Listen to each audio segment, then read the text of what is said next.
사도행전 2장 30절 말씀. 사도행전 2장 30절 말씀.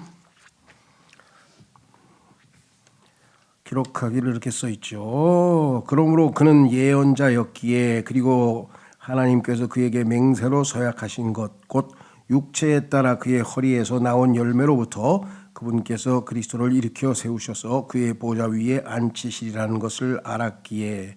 그러니까 다윗이 예언할 때 이 사실을 알고 예언을 했다. 지금 그렇게 얘기를 했네요. 그렇죠?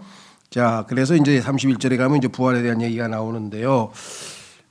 상당히 참 놀라운 내용을 지금 우리에게 계시해 주고 있죠. 여기서 이제 주목할 것은 뭐냐면 여기서 말하는 예수님을 그리스도를 일으켜서 그의 보좌 위에 앉히시리라는 것을 다윗이 알았다 그랬는데 당연히 그것은 다윗의 보좌가 되겠죠. 그래서 마태복음 19장 28절 한번 가보십시오. 마태복음 19장 28절에 가면은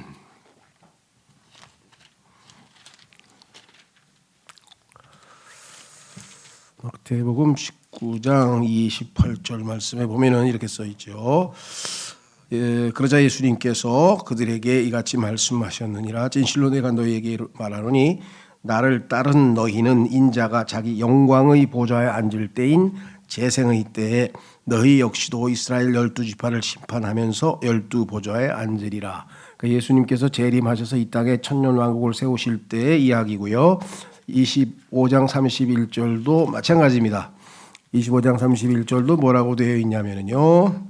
인자가 그의 영광 중에 올 때 곧 모든 거룩한 천사들이 그와 함께 올 때 그가 자신의 영광의 보좌 위에 앉으리라. 자, 우리는 명백하게 예수 그리스도께서 이 땅에 재림하셔서 세우실 천년 왕국에서 보좌에 앉으셔서 왕이니까 당연히 왕이 앉는 자리를 보좌라 그러지 않습니까? 그런데 교재로 가보시면 이 보좌는 어디에 있느냐 위치까지도 성경에 써 있어요. 지상에 있는 예루살렘에 있습니다. 따라서 지상에 세워질 천년 왕국을 믿지 않는 것은 잘못된 것입니다. 우리가 너무도 지극히 당연히 생각하는 이 천년 왕국의 다윗의 보좌에 예수님이 앉으신다는 사실을 우리나라뿐만 아니라 전 세계의 상당 과반수 이상이 넘는 그리스도인들이 믿지를 않아요. 그럼 보좌가 무슨 보좌냐? 그러면 이것을 영적으로 비유적으로 해석해서 우리 마음의 왕좌에 앉아 계신다. 이렇게 해석을 합니다. 왜냐하면 천년왕국을 안 믿으니까 무천년이잖아요. 장로교회에서는 천년왕국을 안 믿거든요. 그러면 천년왕국에서 예수님이 직접 육체로 우리가 눈으로 볼 수 있는 예수님이 오신다는 거 안 믿으니까 그렇게 그건 유치한 생각이다. 예수님은 이미 우리 마음속의 왕이시라 그러잖아요. 성경에 보면은 그리스도인과 주님과의 관계는 왕과 백성의 관계가 아니에요. 왕과 백성의 관계는 구약 시대의 하나님과 이스라엘 백성 사이고요. 자, 그래서 우리는 주님과 그렇죠. 우리는 주님과 종의 관계고요. 그다음에 신랑과 신부의 관계고요. 관계가 다르죠. 그런데 왕이라고 하는 것을 강조하기 위해서 우리 마음의 왕이다 이렇게 갖다 붙였어요. 우리의 마음 속에서 예수님이 주님이시죠. 주인이시죠. 그러나 왕이라는 표현은 예수님이 지상왕국에 오셨을 때야 비로소 우리도 성경에 써 있잖아요. 우리에게도 한 고을, 두 고을, 세 고을 이렇게 나눠줘서 우리도 왕노릇한다 그랬으니까 우리가 지금 이 세상에서 왕노릇합니까 그럼? 아니잖아요. 그래서 성경을 하나님께서 올바로 나누어서 공부하라고 하셨는데 그걸 구분하지 못하면 이런 일이 벌어지죠. 그래서 이미 지상에 천년왕국이 세워져 그리스도께서 다스리고 있다고 잘못 믿고 있습니다. 천년왕국이 지금이라는 거예요. 그러니까 문자적인 성경 해석이 얼마나 중요한 것인가를 알 수가 있죠. 써 있는 그대로 믿어야 되는데 이거를 비유적으로 갖다 붙인단 말이죠. 자, 그다음에 또 아주 사도행전 2장 38절 9절은요. 엄청난 이단을 불러 일으키는 것인데요. 이게 중세 가톨릭 교회에서 가장 이렇게 수없이 많은 사람을 지옥으로 보내버린 위험한 구절이에요. 왜 그런가 한번 보세요. 그냥 보면 뭐가 별 문제 없을 것 같은데 자 뭐라고 돼 있나 보실까요? 이제 베드로가 오순절날 드디어 이제 일어나서 설교를 합니다. 그렇죠? 설교를 듣고 이스라엘 백성들이 뭐라 그랬냐면요. 37절에 베드로의 설교를 듣더니 이때 그들이 이것을 듣자 그들이 자기 마음속에 찔림을 받아 베드로와 나머지 사도들에게 말하기를 남자 형제들아 우리가 무엇을 해야겠는가 하였더라.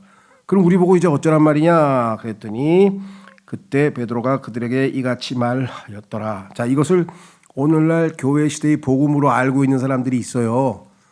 자, 보세요. 회개하라. 그리고 너희는 각각 죄들의 사면으로 인하여 예수 그리스도의 이름으로 침례를 받으라. 그리하면 너희는 성령님의 선물을 받으리라. 자, 우선 회개하라는 뭐 잘못된 건 없습니다. 누구든 다 회개해야 되니까. 그런데 여기 뭐라고 되어 있냐면 너희는 각자 죄들의 사면으로 인하여 하나님께 예수님께서 저들이 하는 짓을 알지 못합니다. 저들을 용서하여 주십시오 하고 하는 예수님의 기도에 따라서 이스라엘 백성들이 이제 죄 사면을 받았는데 사면을 받았으니까 어떻게 돼요? 나 죄 용서 받았어. 그래서 뭐라 그래요? 간증을 해야 될 거 아니에요. 그게 침례야. 나 예수님 믿고 옛사람이 죽었어. 그래서 나 물속에 들어갔다가 장사 지내고 침례 받았어. 그 얘기는 간증하는 거잖아요. 근데 여기서 뭐라 그랬어요? 38절에 예수 그리스도의 이름으로 침례를 받으라. 자, 예수님을 죽인 사람들이니까 예수님의 이름으로 침례 받으라 그랬어요. 근데 우리는 예수님의 이름으로 침례를 받지는 않습니다. 구원받은 성도들은 아버지와 아들과 성령 곧 주라고 하는 이름으로 침례를 받죠. 그러니까 이스라엘 백성에 해당하는 구절이라는 것을 우리가 알 수 있고요. 자, 그 다음에 또 중요한 건 뭐냐? 그리하면 너희는 성령님의 선물을 받으리라. 그럼 신약 교리하고는 정반대잖아요. 우리는 어떻게 돼요? 예수 그리스도를 믿는 순간 이미 성령님을 받아가지고 그 다음에 침례를 하면서 나 옛사람을 죽고 이제 새 사람으로 살아갑니다 하고 간증하잖아요. 그럼 순서가 성령 받고 침례 받는 건데 이 사람들은 침례를 받아야 성령 받는데 이것이 만약에 우리 신약 시대의 교리라 그러면은 이건 행위구원이잖아요. 침례라고 하는 행위를 해야 구원받는다는 뜻이잖아요. 그게 침례 받았어. 그리고 자기는 성령 받았다. 왜? 성경에 써 있대. 그런데 이 내용은 하나님께서 이스라엘 당시 예수님을 십자가에 못 박은 이스라엘 사람들에게 당시에 한 말이지 신약 시대의 교리하고는 아무짝에도 쓸모가 없어요. 상관이 없어요. 그런데 우리나라에 있는 그리스도의 교회라고 하는 교단이 있어요. 상당히 우리나라는 그렇게 많이 크진 않은데 그래도 피어선 신학교인가 하여간 그 교단이 있고 미국에는 상당히 큰 교단이에요. 나름. 그런데 이 사람들은 사도행전 2장 38절을 신약 시대의 교리라고 믿고 있어요. 그럼 이 사람들은 다 지옥이에요. 왜? 침례 받았으니까 자기 성령 받았다고 믿고 있으면 그걸 전혀 아니죠. 이스라엘 사람들에게 이 당시에 한 거 아니에요. 왜? 너희가 예수님을 죽었으니까 아버지와 아들과 성령으로 침례를 받는 게 아니라 그리스도의 이름으로 침례를 받으라고 했잖아요. 그죠? 벌써 완전히 내용이 다르잖아요. 야, 기소선도 이거 그렇다고 그러더라고. 기소선도 이거 근거해가지고 성령 받으려면 침례 받으라고. 침례 받으면 성령 받는다고. 야, 이건 참. 그러니까 라이틀리 올바로 구분해서 정확하게 적용 안 하면은 막 엉뚱한 일이 벌어져. 저기야 지방교회 사람들도 심지어는 어떻게 하냐면요. 복음을 전했어. 그냥 그 사람이 예수님 믿겠다 그랬어. 그러니까 성령 받기 위해서는 침례 받아야 된다 그래가지고 목욕탕에 물 받으라 그래가지고 복음 전할 때 항상 물 받아요. 물 속에 집어넣으려고. 이 구절 때문에. 근데 이 구절은 이 시대에 예수님을 죽인 당대의 이스라엘 사람들에게만 해당되는 거예요. 얼마나 하나님께서 rightly 올바로 나누어서 공부하라는 게 얼마나 중요한지 알 수 있는 구절이죠. 여기 써 있네요. 이 구절은 신약의 하나님의 은혜의 복음이 아닙니다. 침례가 성령 받는 조건이 아니라 성령 받고 나서 즉 구원받고 나서 침례 받는 것입니다. 이것이 오늘날 우리 하나님의 은혜의 복음에 해당하는 거죠. 그 다음에 244 아니라 2장 44절 129번째 성경 구절이네요. 신약에서 2장 44절은 역사적으로 아주 중요한 의미를 갖습니다. 그 얘기는 뭐냐면 여러분들 칼 막스라고 잘 아세요? 칼 막스. 공산주의 창시자, 공산당 창시자, 공산주의 이론을 만든 사람. 그래서 마르크스주의, 마르크스 레닌주의. 레닌은 이제 마르크스의 뭐 수제자 비슷하게 해가지고 또 소로를 갖다가 만든 사람이잖아요. 마르크스는 이제 독일 사람이고 유대인이죠, 유대인인데 이 사람이 신학교를 다녔어요. 그러다가 성경을 어느 날 읽었는데 이게 뭐야? 자 보세요. 사도행전 2장 44절 이렇게 써 있네요. 또 믿는 자들 모두가 함께 하였고, 자 예수님 믿고 다 함께 모인 거는 뭐 초대교회가 당연히 모였어요. 그런데 어떤 일이 벌어졌는가? 모든 것들을 공동으로 소유하였으니, 모든 것을 공동으로 소유했대요. 그 뒷게낼 게 없다는 거야. 자 그래서 모든 걸 교회에다 갖다 놓고 서로 그냥 쓰고 싶은 대로 쓴다. 자 그다음에 각각의 모든 사람이 지닌 필요에 따라 자신들의 소유들과 재화들을 팔아 그것들을 모든 사람들에게 분담하였더라. 그러니까 이건 완전 북한식 공산주의지. 자 국가에서 전부 다 돈 다 걷어가지고 국가에서 배급하는 거잖아요. 왜? 너 식구 몇 명이냐? 우리 10명인데요. 그래 그러면 저기 쌀 한 대 가져가. 한 말 가져가. 그래. 넌 몇 명이냐? 2명인데 그럼 2대만 가져가. 근데 저 사람이 있다가 제가 돈 여기다 더 많이 냈는데요. 그러니까 야 이마 그게 돈이 중요한 게 아니라 너는 식구 2명이니까 2개만 가져가. 이 사람 돈도 안 냈는데요. 그래도 10명인 걸 어떻게 해? 10명 걸 줘야지. 이상적이죠. 이상적인데 이거는 예수 그리스도께서 오셔서 시행하실 수 있는, 우리가 다 예수님의 성품처럼 완전히 성화된 다음에나 이게 가능하지, 이 지상에서 이렇게 하면은 불평불만이 안 생기겠어요? 그러니까 폭동이 일어나는 거예요. 폭동이 일어나는 거예요. 그냥 전쟁이 벌어지고. 그렇죠? 자, 그래서 여기 보시면 공동이란 표현이 커뮤니란 단어가 나오는데 이것 때문에 공산주의가 나왔어요. 거기 나오죠. 공산주의를 파생시킨 구절입니다. 칼 마르크스는 신학교 다닐 때 이 구절을 붙들었습니다. 이 커먼이라고 하는 단어는 공통, 공동구역, 뭐 공동으로 우리 구매합시다. 그렇죠? 요즘 뭐가 비싼데 우리 공동으로 구매해서 싸게 한꺼번에 많이 사면은 싸게 되니까 그걸 나누면 되지 않냐 뭐 이런 거 지금 하고 있는 중인데, 이 공동이란 단어에서 커뮤니즘, 공산주의란 단어가 나왔고 커뮤니티, 요즘에 보면 맨 커뮤니티야. 뭔 커뮤니티 이런 거 들어가는 커먼이란 이런 단어 들어간 건 전부 다 공산주의 사상에서 나온 것들입니다. 자, 그래서 여기 보시면 뭐라고 되어 있느냐? 모두 공동으로 소유하였으니 모두 각각의 모든 사람이 자신인 필요에 따라. 그래서 공산주의의 핵심은 두 단어예요. 공동과 필요. 자, 회사에서 월급을 주는데 우리 자본주의 국가는 어떻게 합니까? 생산성에 따라 주죠. 어떤 사람이 일주일 동안 열심히 일해가지고 뭔 물건인지 모르지만 하여간 제품을 100개를 만들었어. 그래서 너는 주급 100만 원 준다. 100만 원 줬어. 근데 어떤 사람은 뭐 슬슬 일해가지고 한 30개밖에 못 만들었어. 그럼 당연히 30만 원 주면 되잖아요. 그게 논리적인 합당한 거잖아요. 자본주의는 그렇게 해요. 생산성에 따라서. 근데 가만히 보니까 얘는 식구가 10명이야. 30만 원 갖고는 턱도 없어. 300만 원 있어야 돼. 근데 이 100만 원 받아가는 애는 뭐예요? 혼자 살아. 그래, 넌 30만 원 받고 이 사람 300만 원 주고. 뭔 소리요? 나 100개 만들었는데 30만 원 주고 이 사람 30개 만들었는데 100만 원 뭐 얼마 준다고? 막 이러니까 공산당에서 이게 공산주의야 임마. 이게 얼마나 인류애가 넘치냐. 얘는 인류애지 인류애. 사실 그게 이 사람이 열심히 일해서 30개밖에 못 만들었고 이 사람은 했다면 그나마 되는데 얘는 그냥 슬슬 놀면서 농땡이 치면서 30개밖에 안 만들었어요. 그런데도 식구가 10명이니까는 100만 원, 뭐 300만 원 줘야 된다는 거야. 그러면 나라가 안 망하겠어요? 망하겠어요. 그래서 공산당이 다 망한 거예요. 공산주의 이론으로 하면 경제가 돌아가질 않아. 왜? 아담의 후손은 다 뭐예요? 악한 자잖아요. 이 악한 자는 욕심이 있잖아요. 야, 내가 이거 죽으라고 만들어가지고 그냥 돈 좀 잔뜩 벌어야 되겠다. 그냥 쉬는 시간 10분도 막 안 쉬고 그냥 막 해가지고 100개 만들었다고. 100만 원 줄 줄 알고. 야, 너는 10만 원만 가져. 1인당 10만 원이야. 너 혼자 살잖아. 아, 그게 말이 됩니까? 이 사람은 뭐예요? 혼자 만들었는데 30개밖에 안 만들었는데 한다는 소리가 30만 원만 주면 되잖아요. 근데 식구가 10명이야? 애가 딸렸어? 그 100만 원 줄게.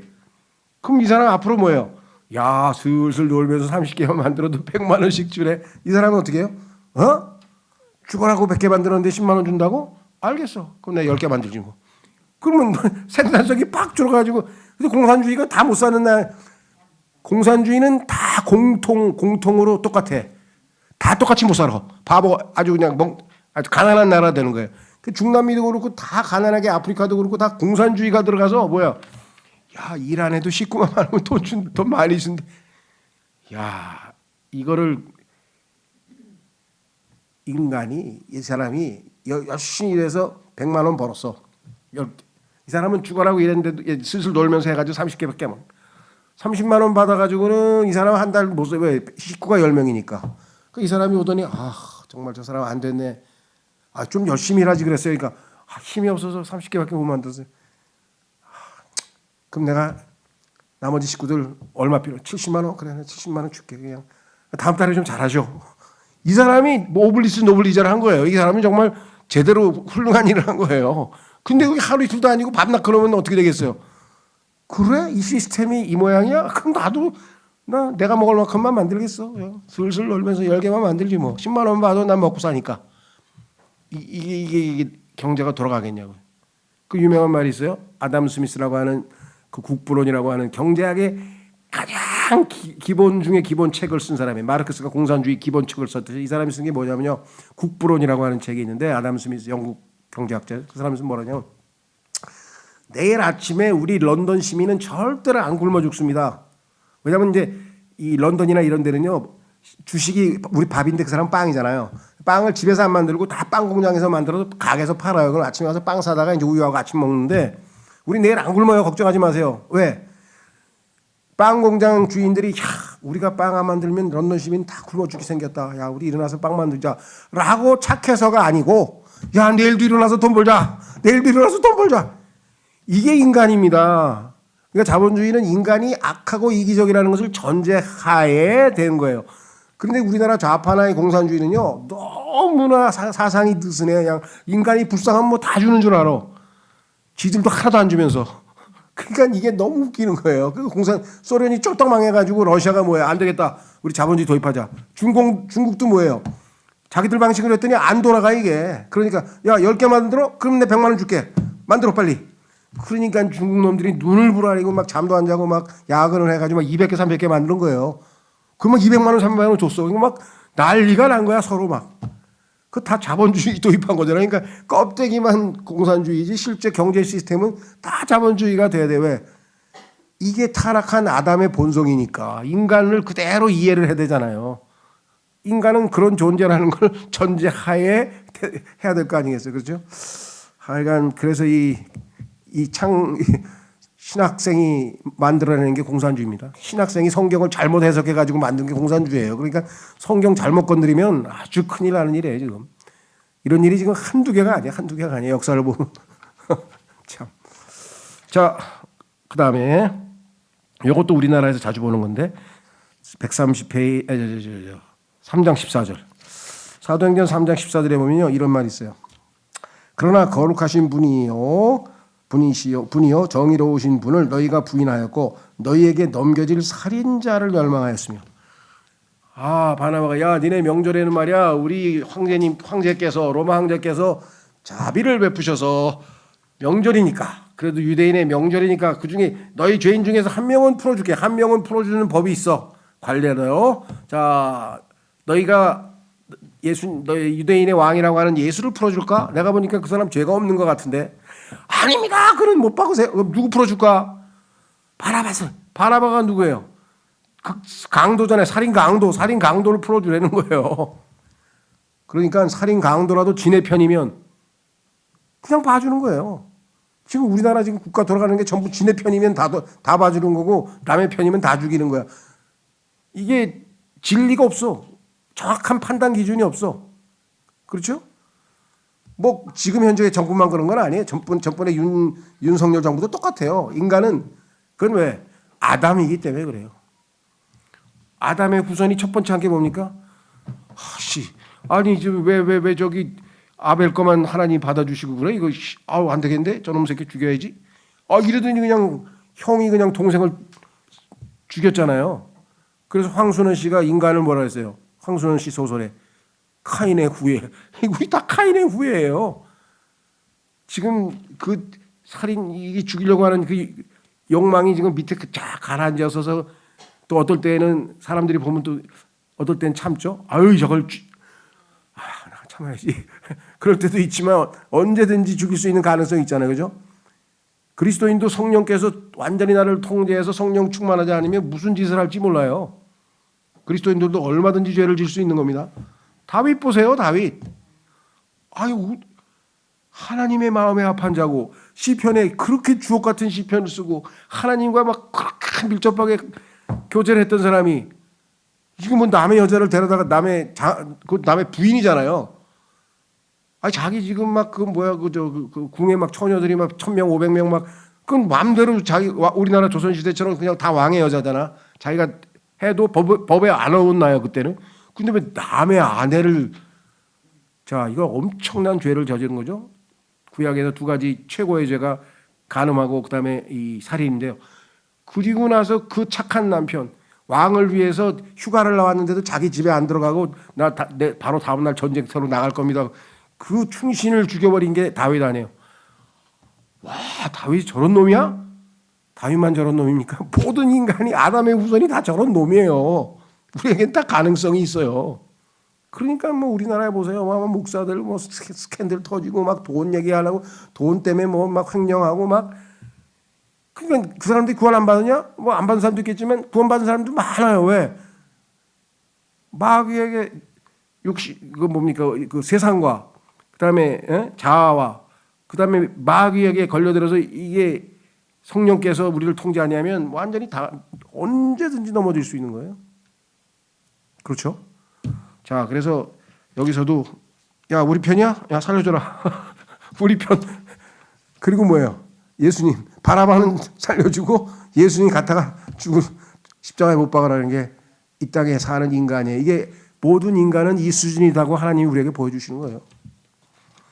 여기 썼잖아요. 제가 현실 정치 좀 참조해보고 우리나라 이러고 있어 지금. 뭐 근데 놀랍지도 않아요. 너무나 당연한 거라서. 다음에 정권 바뀌어 똑같아요. 예, 지금 우리나라 독립 이후에 뭐 조선시대까지 해가지고 단군 이래 다 똑같았어요. 그 다음에 3장 17절. 3장 17절에 보면은요.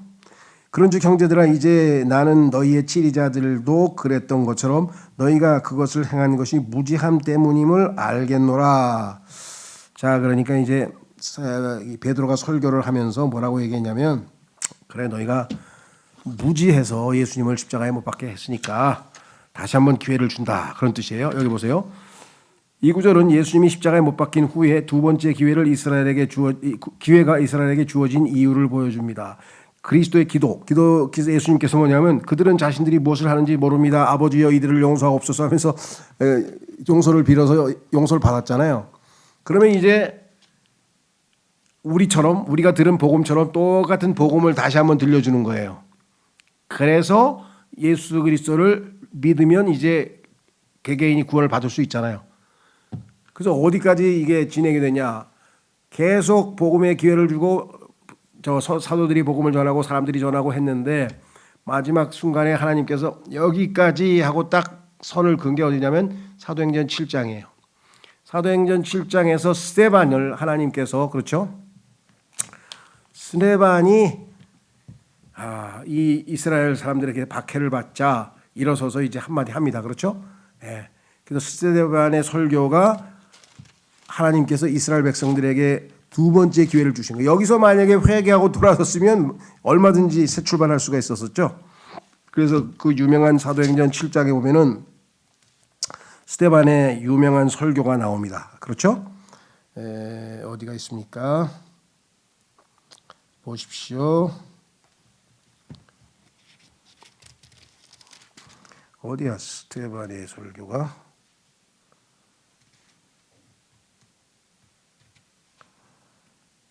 자,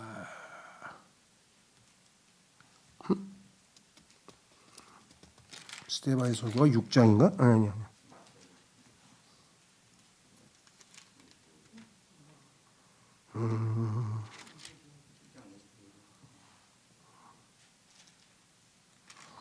7장에 보시면은요. 자, 여기 나와 있네요. 스데반이 뭐라고 그러냐면은 2절 그러자 그가 말하기를 스데반입니다. 남자들아 형제들아 거기에 이제 모여 있는 사람들에게 부르는 거예요. 그리고 아버지들아, 여러분 저보다 연배인 아버지들도 계신데 아버지들아 경청하라.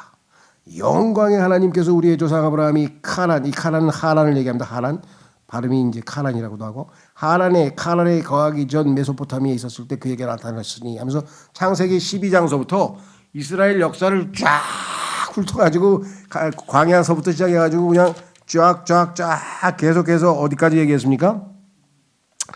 드디어 솔로몬이 성전 짓는 것까지 나와가지고요. 어디까지 나왔냐면요. 50절. 이 모든 것들을 나의 손으로 만들지 아니하였느냐 아니라 하나님께서 이제 이렇게 말했는데 여기까지 이스라엘 역사를 우리로 치면 막 일제 시대까지 쫙 역사를 막 쭉 이스라엘 백성들에게 설명을 하더니 51절에 가서 고개가 뻣뻣하게 되고 마음속과 두 귀에 할례받지 않은 너희여. 그 얘기는 뭐냐면 너희같이 강팍한 사람들이 어디냐. 하나님께서 그렇게 기회를 많이 줬는데 너희가 항상 성령님께 저항하는도다. 너희 조상들이 한 것과 같이 너희가 그렇게 행하는도다. 예언자들 중 너희 조상들이 박해하지 않은 이가 누구냐. 너희 역사를 살펴보라. 그리고 그들이 그 정의로우신 분의 오심에 관하여 예수님 미리 제시하였던 예언자들을 살해하였도다. 이제 그분에 관하여 너희가 배반자들과 살인자들이 되었도다. 너희는 천사들의 제정함에 따른 율법을 받았는데 그것을 지키지 아니하였도다.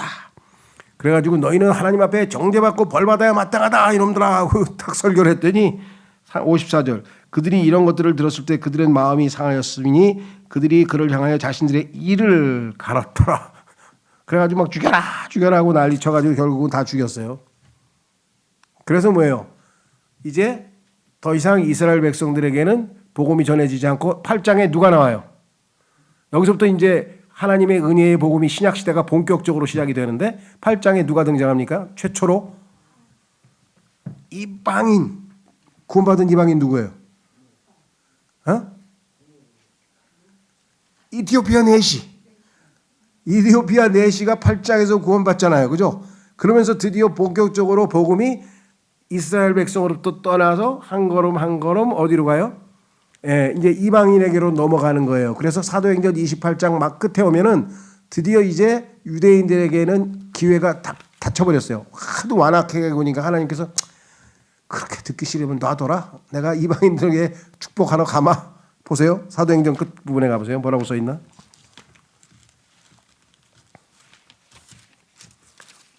사도행전 보십시오. 계속 전했는데 계속 뻣뻣하니까 이렇게 얘기했어요. 25절. 그리하여 그들이 자기들끼리 합의를 보지 못하자 바울이 한마디 말을 한 후 그들이 떠났더라.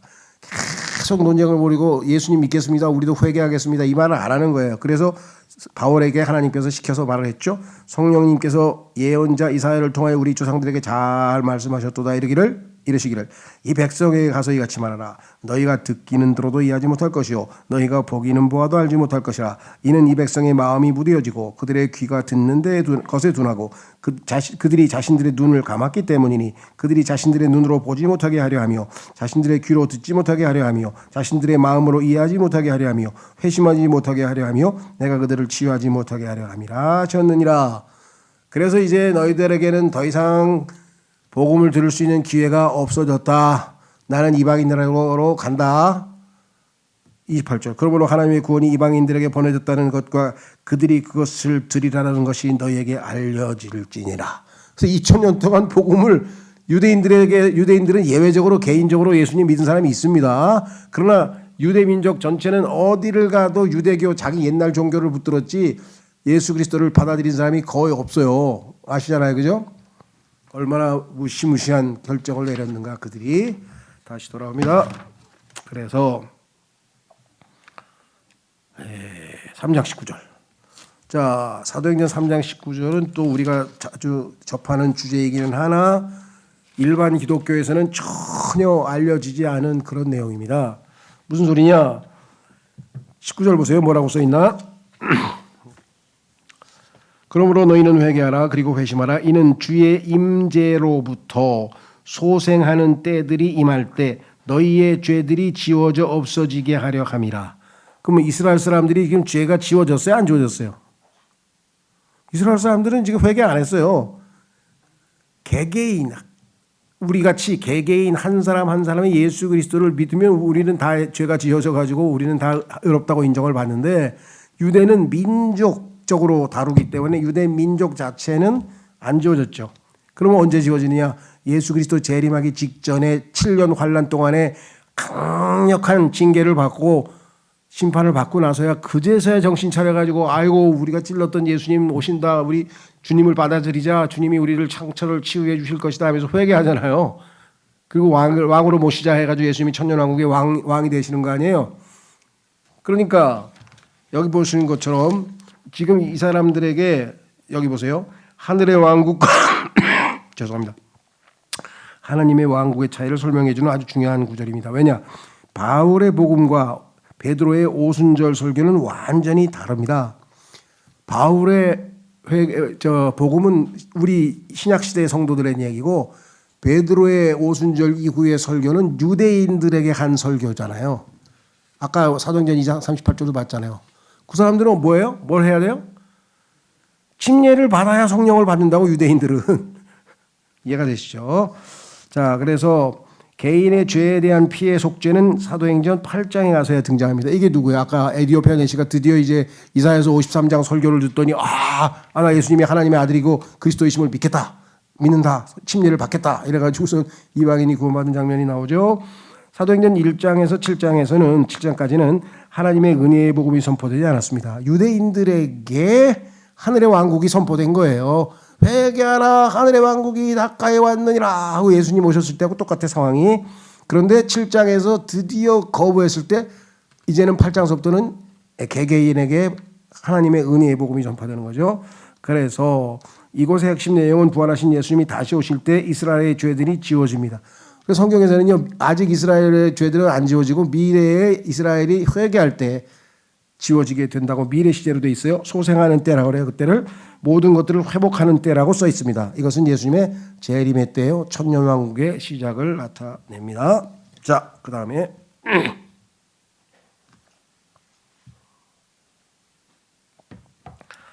사도행전 4장 2절에 보시면, 그런데 그들이 백성에게 전하는 동안 제사장들과 성전의 대장과 사두개파 사람들이 그들에게 왔더라. 이제 구경 온 거야. 야, 이놈들 봐라. 전하지 말라 그랬는데 자꾸만 전하네. 사도들이 백성을 가르치고 예수님을 통하여 죽은 자들로부터의 부활을 선포한 것에 노하여 화를 냈어. 왜 유대교를 놔두고 예수교를 그리스도교를 왜 믿는 거야? 하고 막 소리 졌겠죠. 그들이 사도들에게 손을 대었으며, 손을 대었다는 얘기 아시죠? 다음 날까지 그들을 가두어 두었으니 이때가 저녁 무렵이었기 때문이라. 하지만 말씀을 들은 자들 중 많은 이들이 믿었으니 남자들의 수가 약 5천 명이다. 그래봐야 하나님께서 마음을 열어준 사람 다 믿었죠. 자, 그래서 여기 이렇게 설명되어 있어요. 유대인들은 부활 교리를 믿었기 때문에 사도들이 부활에 대한 얘기를 했을 때 부활 자체를 거부한 건 아니에요. 특히 유대인들 중에서 부활을 철저히 믿는 사람들은 바리새파고, 자유주의자들, 부활과 같이 초자연적인 것을 안 믿는 사람들이 이제 사두개파인데, 어쨌거나 유대인들 중에서 일반적으로 나중에 이 땅에 사는 모든 인간들은 다 죽은 다음에 부활해가지고 착한 일 많이 했으면 하늘나라, 이 사람들은 그렇게 믿었죠. 악한 일 많이 했으면 지옥, 아무것도 모르니까 그렇게 믿고 있었던 거예요. 그런데 여기 보시면 써 있죠. 부활 자체를 반대한 것이 아니고 부활이 있기 전에 죽은 자로부터의 부활 교리를 거부합니다. 이 사람들은 뭐라 했냐면요, 여러분 백보자 심판이라고 해서 맨 마지막에 심판 하나 있잖아요. 그 마지막 백보자 심판에서 모든 인간들이, 이 땅에 살던 모든 인간들이 다 부활해서 선악간에 선과 악으로 해서 선이 더 많은 사람 하늘나라, 악이 더 많은 사람 지옥, 이렇게 심판받는 줄 알았는데 갑자기 아직 종말도 안 왔는데 죽은 자들로부터 예수님이 부활했다고 가르치니까 부활이 왜 벌써 일어나? 아니야. 근데 우린 봤어. 예수님 부활, 죽었다가 살아나는 거 봤어. 그렇잖아요. 그러니까 이 사람들이 반대한 건 뭐예요? 죽은 자들로부터의 부활. 이거는 성경에서 첫째 부활이라고 그래요. 첫째 부활. 그러니까 죽은 자들의 부활은 마지막 때 있죠. 1000년 지난 후에. 그 차이를 모르는 거예요. 그래서 항상 두 가지 차이를 정확하게 알지 않으면 안 된다 그랬죠. 자, 그래서 그 다음에 4장 27절과 30절에 가면 또 마귀가 성경을 손댔네요. 어떻게 손댔나 한번 보겠습니다. 사도행전 4장 27절에 가면은 이렇게 써 있어요. 예. 복음을 전했더니 막 제사장들이 와가지고 그냥 방해를 놓고 막 폭력을 가하고 막 아주 그러다 보니까 어떻게 했느냐, 할 수 없이 이제 그 기도한 거예요. 하나님, 우리가 열심히 기도하려고 복음 전하려고 하는데 이 사람들이 이렇게 엉망진창으로 우리를 괴롭히니 어떻게 하면 좋습니까? 하면서 이제 이야기를 했는데 어떻게든 복음을 열심히 전하자 하고서 결정을 내리고 이제 이렇게 했어요. 27절 이는 기도 내용입니다. 참으로 당신의 거룩하신 아이 예수님 곧 당신께서 기름 부으신 분을 대적하여 헤롯과 본디오 빌라도 둘 다 이방인들과 이스라엘 백성과 함께 한데 모였기 때문이니 무엇이든 당신의 손이 행하기로 하신 것과 이행되기로 미리 결정된 당신의 계획을 행하려 함이니이다 하면서 이 사람들이 하나님이 정해놓으신 대로 하나님의 복음을 방해하는 마귀의 종 노릇을 하고 있습니다 하고 이제 하나님께 기도를 하고 있는 중이잖아요. 근데 여기 이제 중요한 건 뭐예요? 우리가 보려고 하는 단어는 뭐냐면 예수 그리스도를 당신의 거룩하신 아이라 그랬어요. 아이. 자, 30절에도 보세요. 뭐라고 되어 있나? 당신의 거룩하신 아이. 그러니까 27절에도 당신의 거룩하신 아이 예수님, 30절에도 당신의 거룩하신 아이 예수님. 이게 어떤 사람들이 그런 거예요. 어? 거룩하신 아이? 아들이면은 모르겠는데 아들. 그렇죠? 우리가 아들이란 용어는 썼었잖아요. 뭐 아이라니? 이거 뭐 좀 이상한 거 아니야? 이래가지고 종이라고 고쳤어요. 종. 자, 그런데 내 집에 있는 종은 내 생명을 받은 아니죠.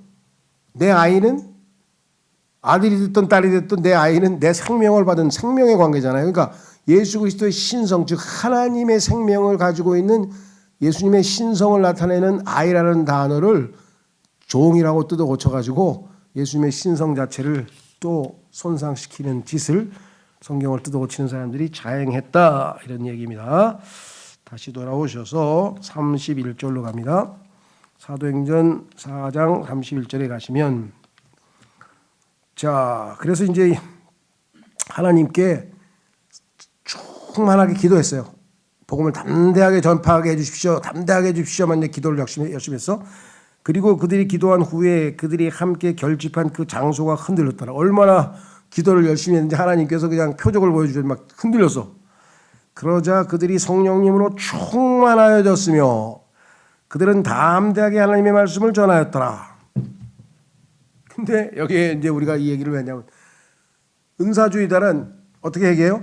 그들이 성령님으로 충만하여졌으며 방언을 하기 시작하더니 뭐 이게 나와야 되는데 안 나와. 성령 충만하면 방언한다고 가르쳐줬는데 성령 충만하면 하나님의 말씀을 담대히 전하지 성령 방언한다는 얘기 안 나오잖아요. 얼마나 멋쩍었겠어요. 어? 왜 성령 충만한데 방언이 안 나오지? 성령 충만하라 방언해야 한다 막 이러고 그냥 열심히 가르치는 은사주의 교회에서는 좀 민망스러운 거겠죠.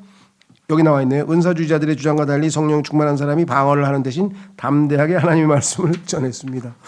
저희 교회 그 형제 참 보고 싶긴 한데 초창기에 우리 교회에서 그 형제가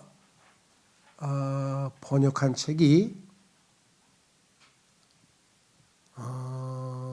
사무엘 기베 그 목 아픈 저기 뭐죠? 간증집 책 하나 있는데 그 뭐야 목이 부러진 얘기. 고통과 함께하는 삶. 그거를 번역했나 그 형제가? 고통과 함께하는 삶. 내 생각에는 그 신수범이라고 돼 있는데 한번 나중에 확인해 보겠는데 그거 하나 하고요.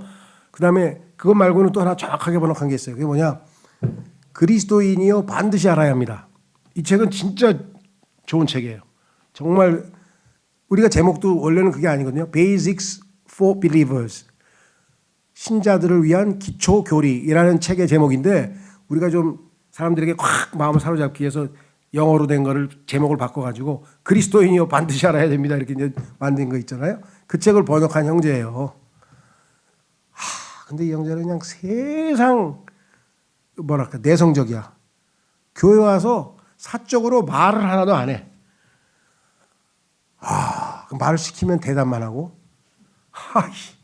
그래가지고 고시 공부를 한다고 저기 뭡니까 저 신림동 고시원에 틀어박혀가지고 돈도 없으니까 학원비도 없으니까 그냥 계속 혼자서 막 24시간. 그 형제는 어떻게 해야 되냐면 계속 공부만 하는데 갑자기 위경련이 온 거예요. 돈도 없는데 그러니까 막 떼굴떼굴 굴러가지고 막 거기서 이렇게 하나님 이거를 하나님도 안 믿는 사람인데 이거를 낫게 해주시면 저는 하나님을 믿겠습니다. 기도했는데 하나님 진짜 낫게 해주셔서 그때부터 그냥 책방에 가가지고 성경만 보기 시작하는 거야 그냥. 그것도 어떻게 해가지고 킹제임 성경을 알았어. 그냥 우리 교회까지 찾아왔어. 어떻게 찾아왔는지도 몰라요 우리는. 그 형제가 이제 그걸 이제 번역한 형제인데 왜 이 얘기를 하냐면 내통 말을 안 해는데 열정은 있잖아요. 주님을 사랑하는 마음이 있으니까 이제 거리 설교 한번 구경을 간 거야. 어떻게 하나. 근데 이제 그 어딘지 기억이 안 나네. 약간 어떤 장소에 가서 이제 여러분 잠깐만 멈추시고 하나님 말씀 좀 듣고 가십시오. 여러분 구원 받아야 됩니다. 하고 이제 막 어떤 형제가 이렇게 막 하고 그다음에 이제 한 10분 끝나면 또 다른 사람이 10분 하고 막 이러고 이제 하고 있는 중인데 이 형제가 갑자기 자기가 하겠다는 거야. 에? 갑자기 막 사자같이 외치는 거야. 그래서 내가 사람들한테 저게 성령 충만이야. 뭐 방언이 아니. 저게 성령 충만이라고. 저 사람이 성령 충만 안 해서 평소 때 그렇게 어떻게 그걸 해. 입도 빵긋 안 하고 조용히 있는 얌전한 사람이. 그래서 저게 성령 충만이라고 내가 가르쳐줬대. 그 기억이 다 나네. 아이고 참 안타깝네요. 우리 김성재 목사님하고 아주 친해가지고 막 지금도 신수범인데 수범이 형 소식 아냐고 나한테 물어보더라고요. 아유 그다음에 소식이 없어. 그러니까 어느 정도냐면요. 너무 고지식해. 이제 고시원에 있지만은 명절에는 집엔 가야잖아요. 집에.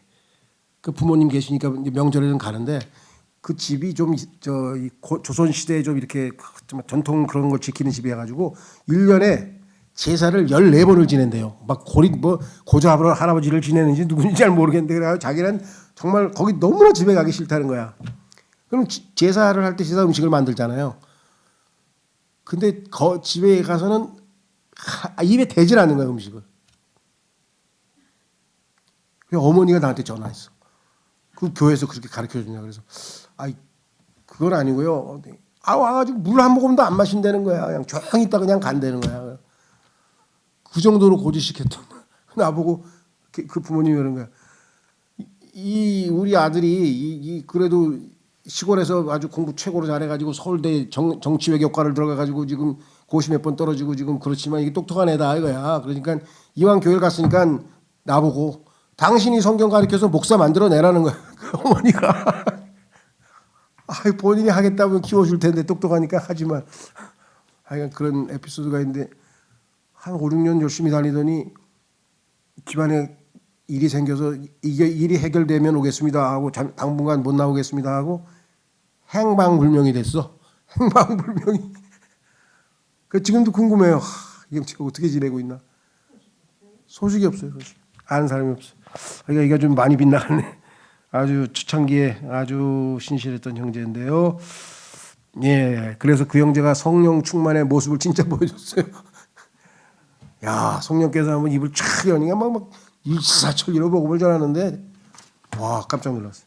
자 다시 우리는 4장 36절로 가서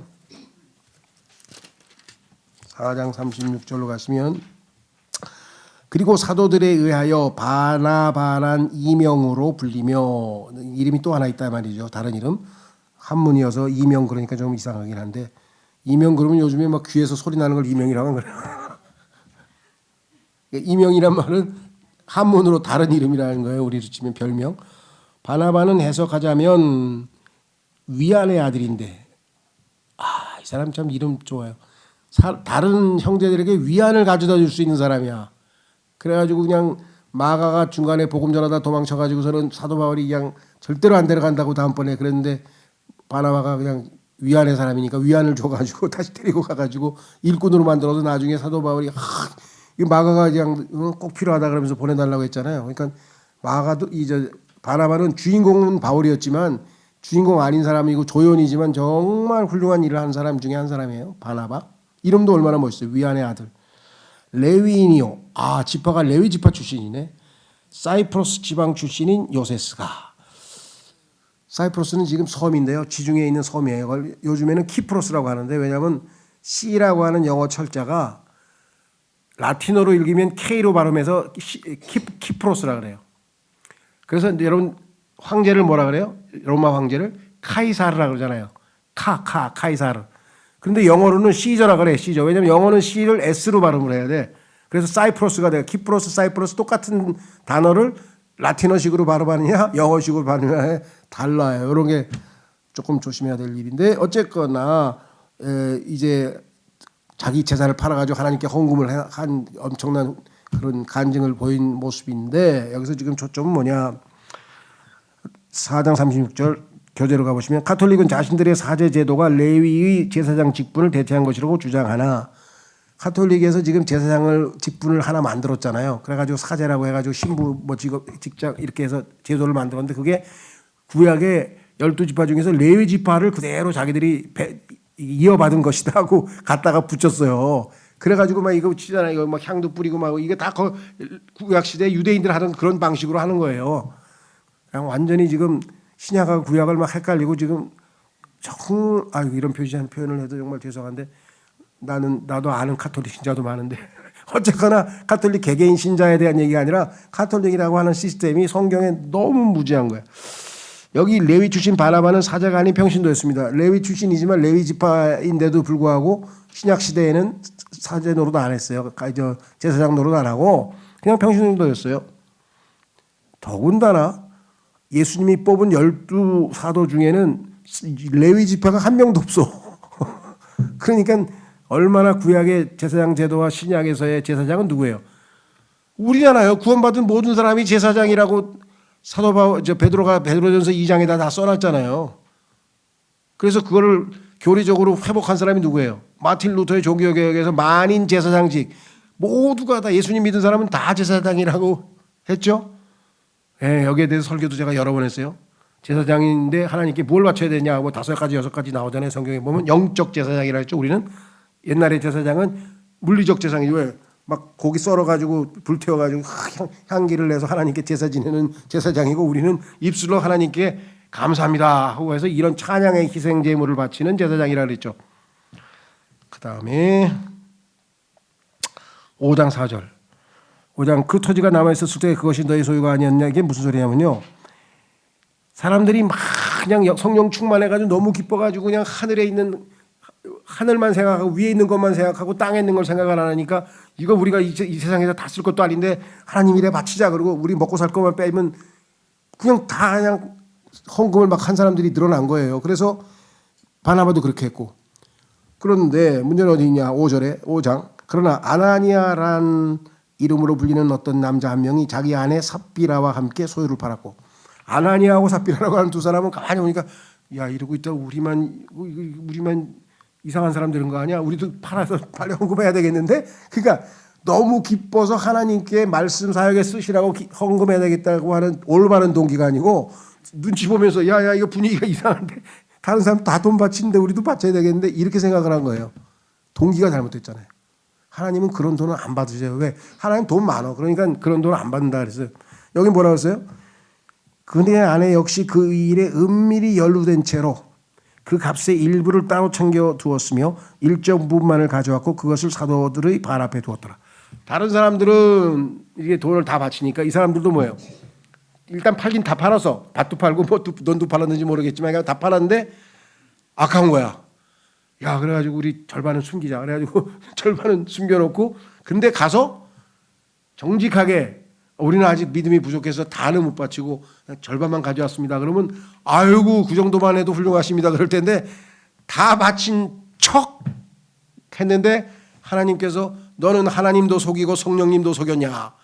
들통이 나버린 거예요. 하나님 마음을 다 읽어버린 거예요. 절반만 바쳐도 엄청난 신앙이에요. 11조만 바치면 되잖아. 만약에 예를 들면 뭐 10분의 1만 바쳐도 훌륭하다고 아유 감사합니다. 우리 사역에 잘 쓰겠습니다. 이랬을 텐데 왜 절반이나 많이 바쳐놓고 다 바친 척을 했냐 이 말이에요. 이게 하나님 보시기에 하나님을 속였다고 써있죠 여기. 자 그래서 뭐라고 써있나 보세요. 교재로 가보시면 그 누구도 강제적으로 11조를 강요당하지 않았고 그 어떤 헌금도 강요되지 않았습니다. 아나니아는 헌금 많이 내면 영적인 사람인 줄 착각했습니다.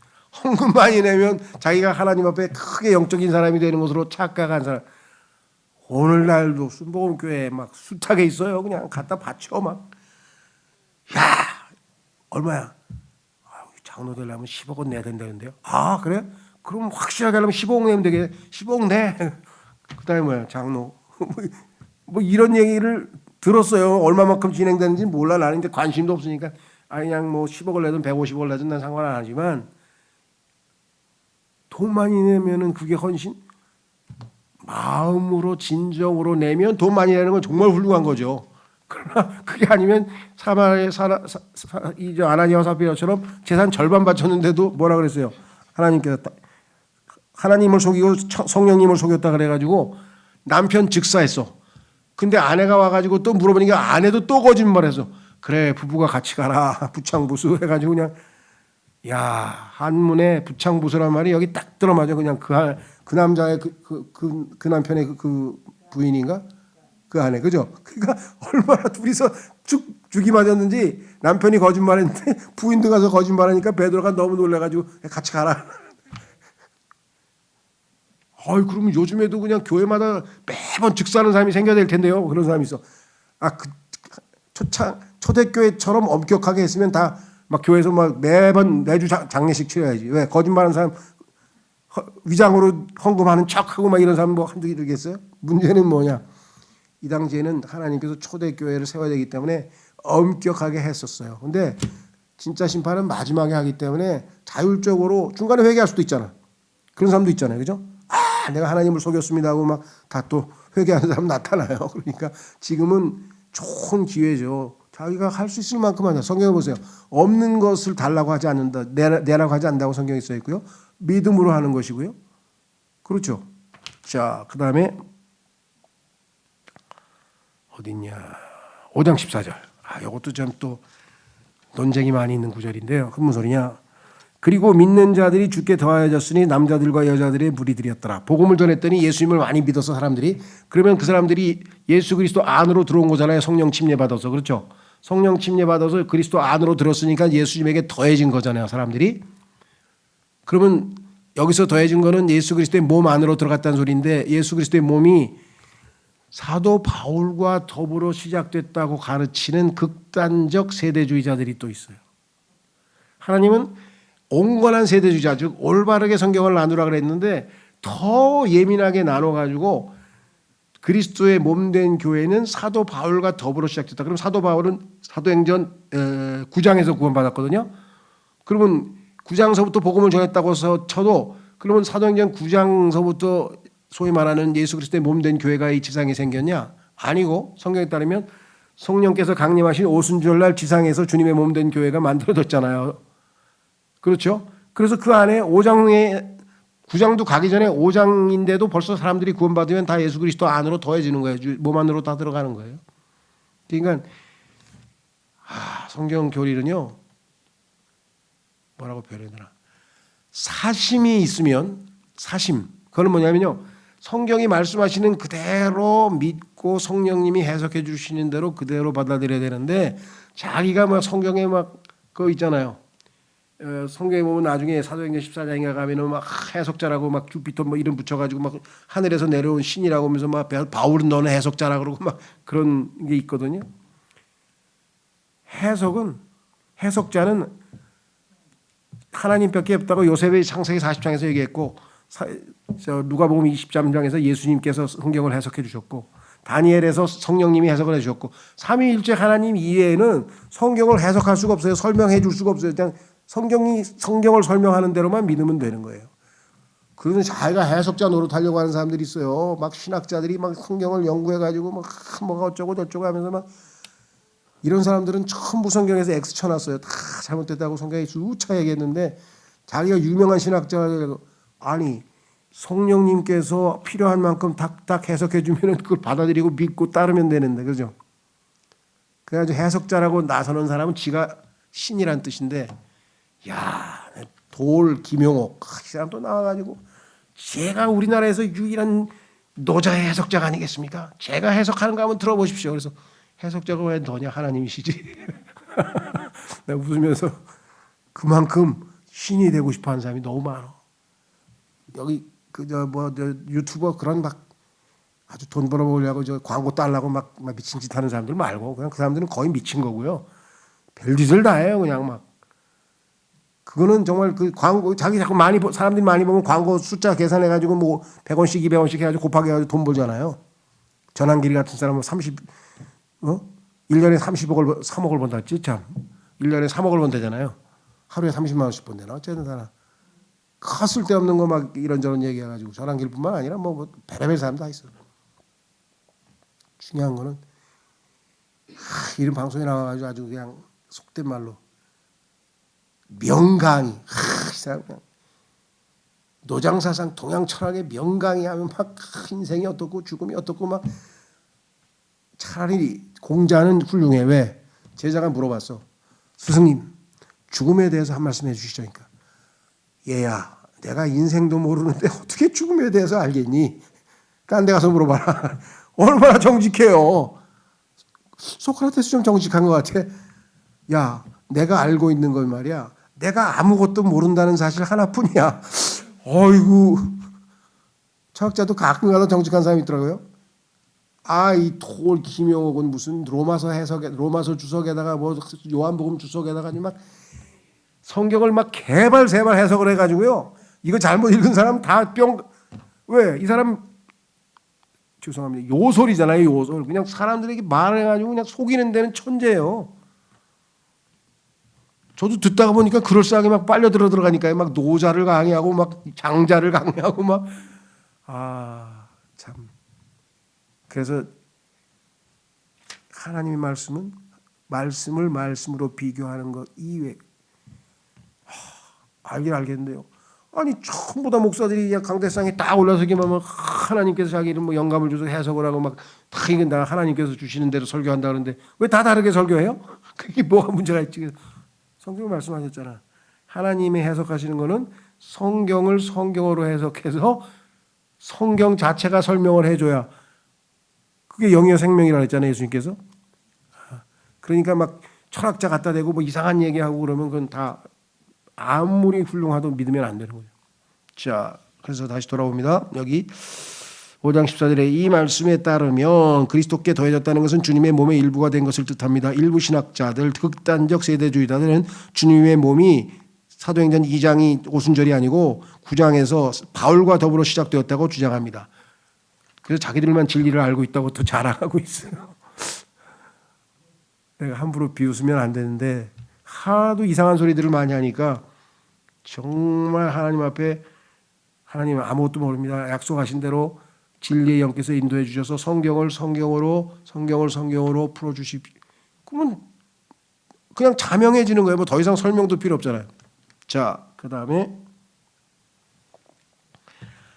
6장 2절에서 6절에 보면은 최초로 집사를 뽑는 장면이 나와요. 집사. 교회에서 집사 선출할 때 어떻게 해야 되느냐 여기 써 있죠. 왜 집사를 뽑았느냐 원인은 이렇게 돼 있어요. 6장 1절에 그리고 그 당시에 제자들의 수가 크게 증가하자 예수님 믿고 나서 이제 그리스도인이 많이 생겨났는데 헬라어를 말하는 사람들에게서 히브리인들에 대하여 어떤 불평이 일어났으니 그들의 과부들이 매일의 원조에서 등한시되었기 때문이라. 자, 당시에는요 워낙 가난한 사람이 많아요. 이 시대에는 다 경제적으로 가난하기 때문에 예수 그리스도를 믿고 교회에 들어왔는데 돈벌이가 없는 사람들이 너무 많은 거예요. 그래서 이 사람들에게 이제 교회에서 구제헌금, 그러니까 교회에서 밥도 먹여주고, 그렇죠? 최소한 세 끼는 먹어야 될 거 아니에요. 사람이 살아야 되니까. 그 최소한 옷 한 번은 있어야 되고, 그러니까 그런 것들을 구제헌금, 그러니까 초대교회의 헌금은 두 가지로 써요. 하나님의 말씀을 선포하는 사역자들에게 선교사들에게 사역할 수 있는 거고, 두 번째는 가난한 사람들에게 먹고 살 수 있도록 최소한도 구제헌금이라 그러죠. 이 두 가지가 성경에서 이제 얘기하는 건데, 가만히 보니까 당시에 헬라어를 모국어로 쓰는 사람들이 많아 있었어요. 그다음에 히브리어를 쓰는 유대인 출신들이 있고, 그런데 헬라어를 쓰는 사람들이 가만히 보니까 가면서 우리 교회에서는 왜 히브리어 쓰는 사람들한테만, 과부한테만 구제연금을 많이 주고 헬라어 쓰는 사람들한테는 왜 구제연금을 안 줄까? 우리 과부들은 막 이러고 이제 이런 일이 벌어진 거예요. 이런 일은 뭐 여러 교회도 많아요. 그러니까 예를 들면 구제연금을 뭐 한 달에 주는데 교회에서 직업 없는 사람이 10명인데 그 중에서 예를 들면 뭐 집사 친구라든가 뭐 아는 사람이라든가 그 사람들은 5명한테만 주고 뭐 안 준다든가 이런 일도 벌어질 수 있잖아요. 인간 세상이니까 막. 그래서 어떻게 했냐? 2절 그때 12이 제자들의 무리를 자신들에게 불러 이같이 말하였더라. 12명의 사도들은 하나님의 말씀을 선포하라고 지금 책임이 있는 사람인데, 이 교회에 여러 가지 행정적이고 이런 일들 때문에 시간을 다 뺏기고 그러면 안 되잖아요. 그러니까 할 수 없이 뭐라 그랬냐? 불렀어요. 우리가 하나님의 말씀을 제쳐두고 식탁을 섬기는 것은 합당하지 않도다. 우리가 지금 저기 가난한 성도들 밥 차려주고 이걸 목사들이 해야 되겠냐? 하나님 말씀을 전해야 되는 사람인데, 그러니까 아무래도 안 되겠다. 이거 담당자를 좀 뽑자. 3절 형제들아, 이러한 이유로 너희는 너희 가운데에서 정직하다는 평판이 있고. 얼마나 중요해요. 그죠? 구제연금을 나눠줘야 되는데 자기 편, 자기가 아는 사람, 자기가 그런 사람한테만 주면 어떻게 되겠어요? 정직해야죠. 공평하게. 성령님과 지혜로 충만한 7명의 남자들을 찾으라. 그래서 7집사라 그러죠. 우리가 그들에게 이 임무를 지정하려 함이라. 가난한 사람들에게 공평하게 식사를 나눠주고 그 사람들 돌봐주고 그 사람들 필요를 그렇죠? 돌봐줘라. 지정하려 함이라. 그러나 우리는 지속적으로 기도하는 일과 말씀의 사역에 우리 자신을 바치겠노라. 그러니까 말씀의 사역자, 교회로 요즘으로 치면 목사는요, 제일 2가지라는 거예요. 첫 번째, 기도와 말씀 사역이 핵심이에요. 그 다음에 성도를 돌아보는 목양, 예를 들면 상담해주고, 기도가 혹시 어려운 점이 있냐, 내가 기도해주겠다. 어제 아프시는 거 있으면 기도하겠다. 혹시 영적으로 뭐 궁금한 거 있으면 질문해라. 뭐 이렇게 하는 거는 1차적으로 기도와 말씀, 설교, 그것 이외에 그 일을 하죠. 그러니까 우리 목사님도 저 가족들 불러가지고 같이 물어보면서 집안에 어려운 일 없는지 이렇게 파악하고 뭐 그런 거 하고 있잖아요. 그죠? 그 다음에 여기 그래서 썼어요. 최초의 집사 선출 모습은 집사는 먼지 속을 달리는 자. 그러니까 집사라는 단어 자체가 먼지 속을 달리니까 얼마나 열심히 바쁘게 일을 하는 사람입니까? 사역자의 핵심 과제는 기도와 말씀 사역입니다. 기본 원칙만 지키면 교회 한 문제 안 생겨요. 그렇죠? 그 다음에 굉장히 또 중요하네. 6장 5절과 9절인데요. 무슨 뜻이냐? 그러자 그렇게 말한 것이 온 무리를 기쁘게 하였더라. 그렇지. 목사들은 하나님 말씀 전하고 기도하는데 해야 되는데 이건 뭐 가난한 사람 돌본다고 나와서 딴 일 하면 안 되지. 우리 집사 뽑아서 그 사람들 그거 하게 하자. 그러니까 이 교회에서 물질적인 것, 교회를 관리한다든가 뭐 청소한다든가 뭐 그런 행정이라든가 이런 모든 거는 집사들이 하고, 목사는 기도와 말씀 사역에 전념하도록 배려해 주는, 그게 교회의 기본이라서 그렇게 하자 이렇게 했어요. 그리하여 그들이 믿음으로 충만하고 성령님으로 충만한 남자인 스데반과 또 빌립과 프로코루스와 니카노르와 티몬과 파메나스와 안티오코 출신의 유대교 개종자 니콜라스를 선택하였더라. 그러니까 7집사의 이름이 여기 쭉 나왔네요. 그렇죠? 근데 그 중에 한 사람이 맨 끝에 안티오코 출신의 유대교 개종자, 그러니까 유대교 신자였다가 예수님을 믿고 변화된 사람인데, 이 사람이 니콜라스인데 출신이 어디라 그랬어요? 안티오코 출신이에요. 자, 안티오크는요, 지금 현재 여러분 레바논 아시잖아요. 지금 레바논하고 막 전쟁 중이잖아요. 그러니까 레바논의 제일 북부에 있는 도시예요. 그래서 레바논하고 터키하고 붙어 있는데 이렇게 기역자로 딱 꺾여요.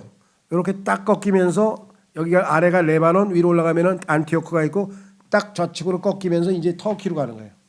그러면 터키 쪽에, 터키 중간 쭉 가면 안티오크가 또 하나 있어. 그러니까 조심하세요.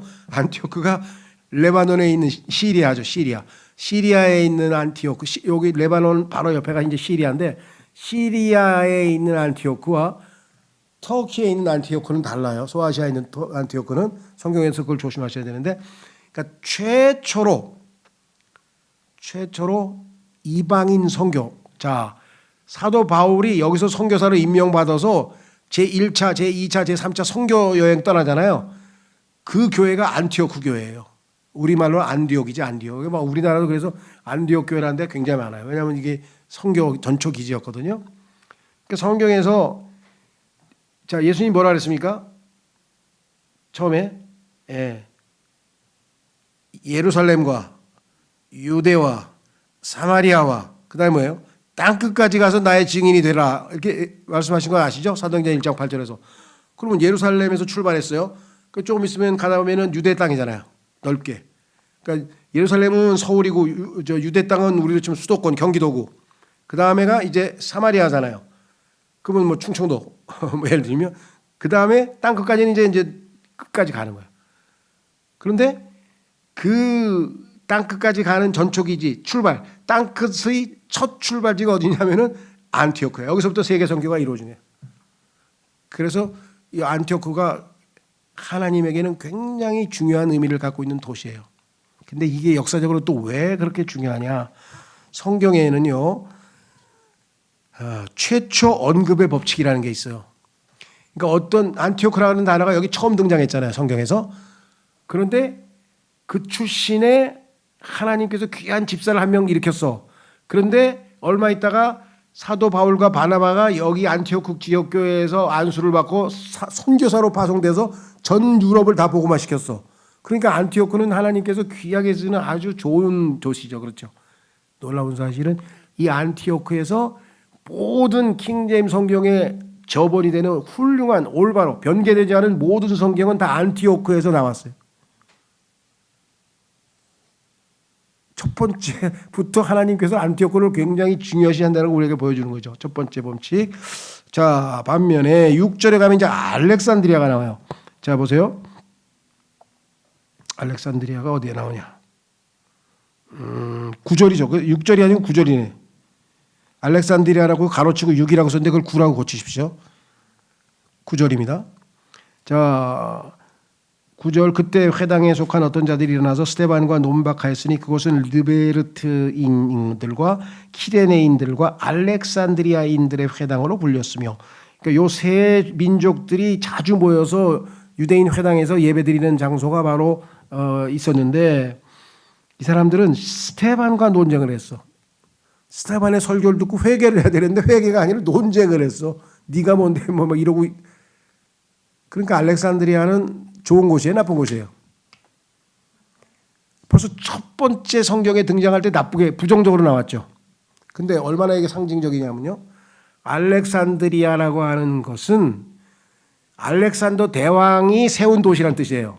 그러니까 알렉산더 대왕이 여러분 잘 아시는 지금의 그리스의 북쪽 지방에 마케도니아가라고 있었는데 그 마케도니아에 있는 땅에 있던 그리스 북쪽 지역에 있던 사람들이 남쪽으로 내려와서 그리스를 다 점령해서 그리스를 다 집어삼켜가지고 통일해버렸어요. 마치 고구려가 뭐 모르겠어요. 다 삼국 통일한 것처럼 된 것처럼 싹 해서 거기에 그 왕이 필립인데 필립이라고 하는 왕이 있어요. 그게 알렉산더의 아버지예요. 근데 이 알렉산더가 물려받았을 거 아니에요.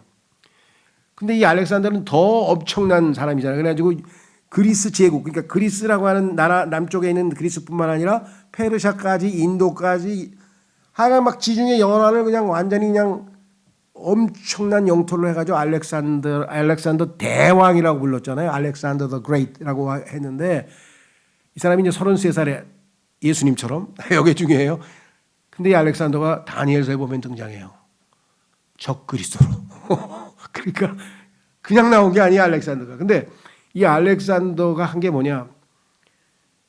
적그리스도는 나중에 전체를 다 잡잖아요. 그 지역 전체를 다 장악해가지고 여기를 단순히 군사적으로만 지배한 게 아니라 헬라 문화, 그리스 문화로 통일을 해가지고 이 동네 사람들은 다 이제 옛날에 우리나라도 중국어 한자를 썼잖아요.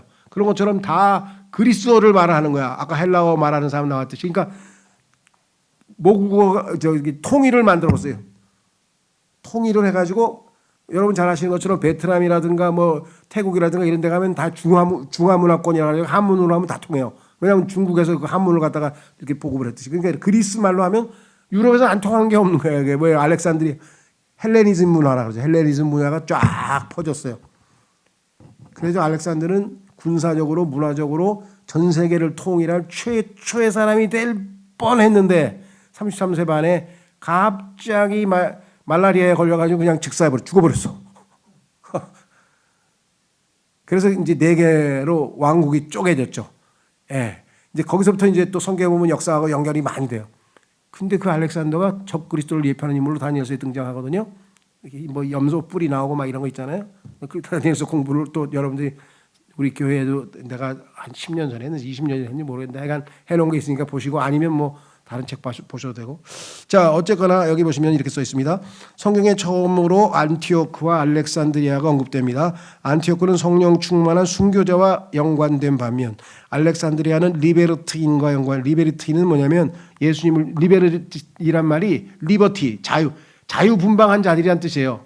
그런데 이 민족은 예수님을 살해한 민족에 속해 있는 사람들이에요. 그러니까 처음에 성경에서 좋게 나오면 좋은 것이고 처음에 성경에 나쁘게 나오면 나쁜 것으로 일관성 있게 나오는데 모든 엉터리 성서들 즉 킹제임스 성경 이외의 모든 성도들은 다 뭐예요? 알렉산드리아에서 나왔어. 알렉산드리아는 왜냐? 인류 문명의 모든 보고가 여기에 다 집중해 있어요. 여러분 잘 아시는 것처럼 북아프리카에 알렉산더 대왕의 이름을 따서 도시를 하나 지었는데 그 도시 전체가 도서관 도시야. 세계에서 어마어마한 도서관 도시야. 그래서 히랍 철학자들이 다 여기에 모여가지고 학문을 논하고 그랬거든요. 그러니까 인류의 철학, 과학, 학문이 여기에 집대성돼 있어요. 안티오크는 뭐예요? 진리의 말씀인 성경을 보급하는 도시야. 그러면 이게 벌써 가는 게 본이죠. 두 개의 노선이 쫙 보이잖아요. 그렇죠? 그래서 우리에게는 중요한 거예요. 이 두 도시 이야기. 자, 그 다음에 14절. 11장 14절. 이는 그가 나사렛 예수는 이 처소를 파괴할 것이요 모세가 우리에게 전달한 관례들을 변경할 것이라고 말하는 것을 우리가 들었기 때문이라. 맞나? 아니. 지금 6장을 읽으면 안 되지. 11장을 가야지. 11장 14절로 가시면 이런 표현이 나와요.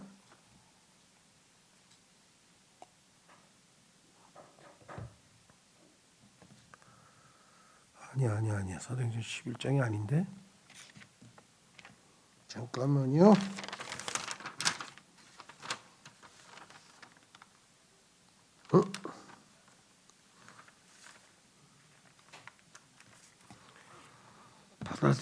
받아들여진다. 어디 갔냐? 11장 14절. 그것으로 너와 너의 온 집이 구원을 받으리라. 아닌데. 뭔가 성경 구절을 제가 잘못 적어놨네요. 설명은 여기에 해당하는 게 아니네. 받아들여졌다란 표현이 어디 나오는가? 사도행전에 이건 나중에 제가 성경 구절을 확인해 드릴게요. 설명인즉 핵심 내용은 이거예요. 성경에 보면은 하나님께 받아들여진 사람이 있었거든요. 근데 여러분 생각은 어떠세요? 어떤 사람이 하나님께 받아들여졌다 그러면 그 사람을 구원받은 사람이라고 생각하기가 쉽겠죠. 근데 성경에 보니까 그게 아니에요. 왜? 하나님께 받아들여진 사람에게 하나님께서 사람을 보내서 구원의 복음을 듣게 하고 그 사람이 나중에 구원을 받아. 그러니까 성경에서 하나님께 자기가 받아들여졌다고 하는 것이 구원의 증거로 내세울 수 없다는 거죠. 이 사람은 하나님께 받아들여져서 하나님께서 구원받을 복음 들을 기회를 주었더니 이 사람이 예수님을 믿어서 그제서야 나중에 구원을 받는 얘기가 나와요. 그러니까 받아들여지는 게 이퀄 구원은 아니다라는 것을 우리가 조심해서 알아야 돼요. 그걸 설명하려고 했는데 성경 구절은 지금 틀리게 적어놨네요, 제가. 자, 13장 1절.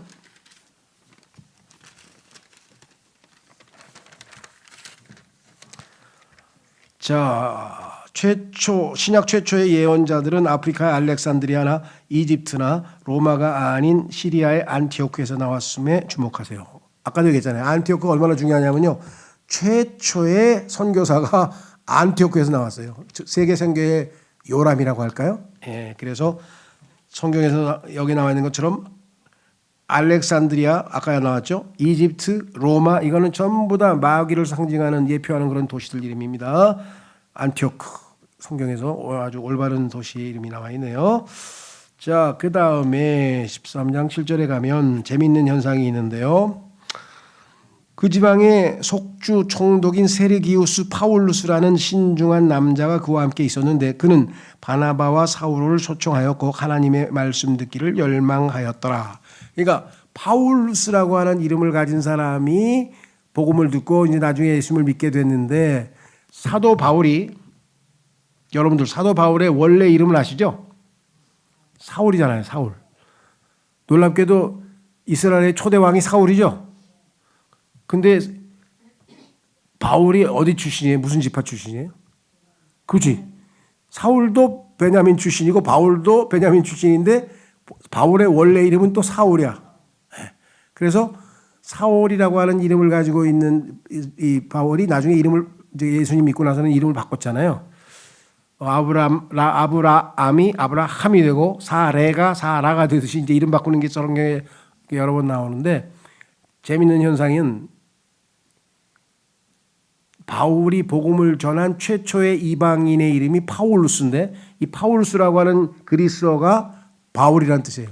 바울이라는 이름이에요. 그래서 여기서 이렇게 썼죠. 바울은 자신의 최초의 이방인 회심자 파울루스에서 자신의 이름을 따왔습니다. 그건 모르겠어요. 왜 그렇게 했는지는 잘 모르겠는데 뭐 학자들은 이렇게 저렇게 설명하는데 그저 참조용이지 역사적 사실로 우리가 확인된 건 없습니다. 바울의 질병, 바울이 밤낮 몸에 질병을 달고 다녔잖아요. 육체의 가시, 사탄의 사자.